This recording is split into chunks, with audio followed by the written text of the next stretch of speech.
And we continue to follow breaking news out of London this morning. Prince Philip, the Duke of Edinburgh, husband to Her Majesty Queen Elizabeth II, has died. The Duke passed away this morning at Windsor Castle. Prince Philip had been hospitalized several times, of course, in recent years. Actually, just released from hospital most recently 3 weeks ago after spending 28 days for a number of things. The palace released a statement on Prince Philip's death that reads in part, His Royal Highness passed away peacefully this morning at Windsor Castle. Further announcements will be made in due course. The royal family joined with people around the world in mourning his loss. For more on the passing of Prince Philip and the lasting legacy of the Duke of Edinburgh, we're joined by our Europe Bureau Chief, Crystal Goomansingh, who joins us from London, and our royal commentator, Phil Dampier, also joining us from London. Welcome to you both on this difficult and solemn occasion. We appreciate you joining us. Crystal, let's begin with you. In terms of just reaction among Britons, how are they taking this news?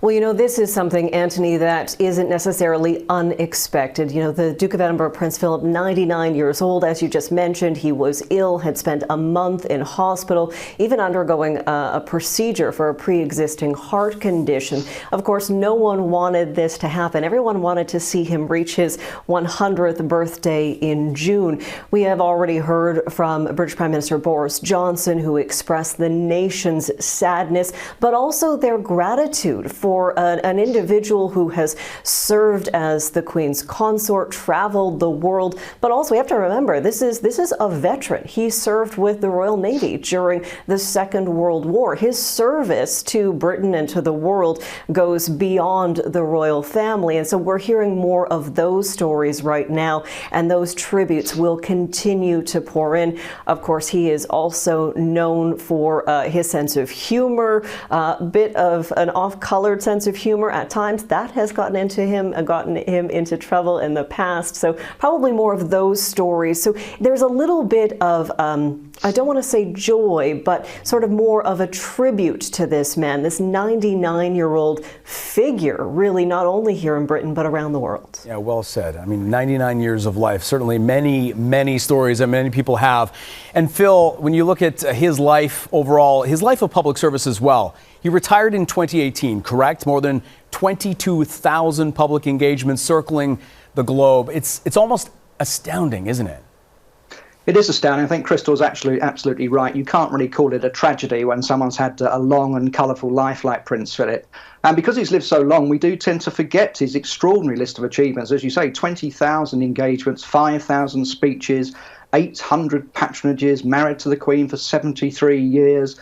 The longest serving, the oldest consort in British history, the third oldest royal. Two ladies were older than him. The Queen Mother was one of them, but an absolutely extraordinary life. And do you know he actually came to Canada, which was one of his favourite countries, 75 times, the last time of which was in 2013 when he came to see some soldiers there and asked one of them who'd been in Afghanistan and been shot, did you get the bloke back? So he had his sense of humour even then, and I'm sure he would have loved to have come back to Canada even more had he not reached such a great age. He absolutely adored the country. Yeah, his birthday would be in June, of course, turning 100.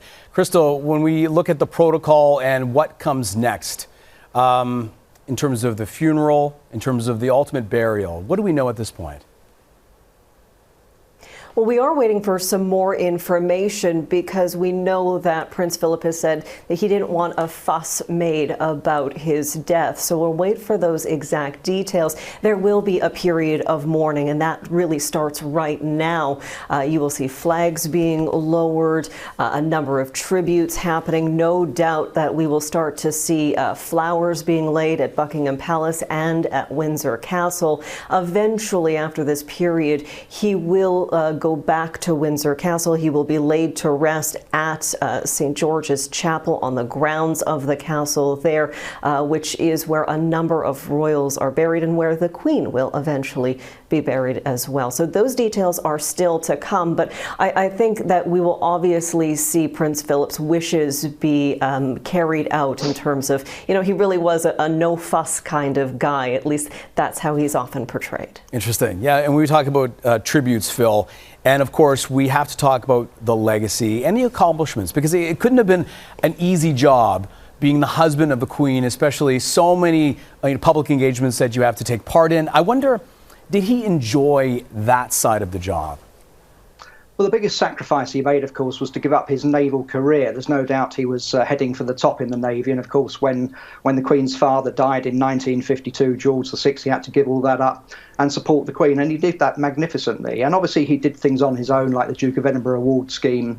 And, of course, he was a trailblazer in all sorts of environmental issues, the World Wildlife Fund and things like that. So he carved out his own niche. But in terms of following the Queen around, obviously he had to follow her a few steps behind all the time, which was a strange thing for a proud man like himself. And I think that's sometimes where the humour came in and the gaffes came in. He sometimes did them to amuse himself and get through sometimes some boring engagements. And he was only trying to break the ice a lot of the time. He'd chivvy people up and make a joke, and just very occasionally he overdid it. And some people did get a little bit insulted and a little bit upset by them. But I don't think he ever went out with any intention of upsetting anyone. He just sometimes didn't quite tone it down enough. And you wonder, with everything going on, especially with the royal family, fractured, if you will, whether this will unite the family. And even in some respects, unite the Commonwealth. Of course, many questions to be answered on that. Phil Dampier, joining us from London, our Europe Bureau Chief Crystal Goomansingh also joining us from London. We appreciate your insight and your time. Thank you so much.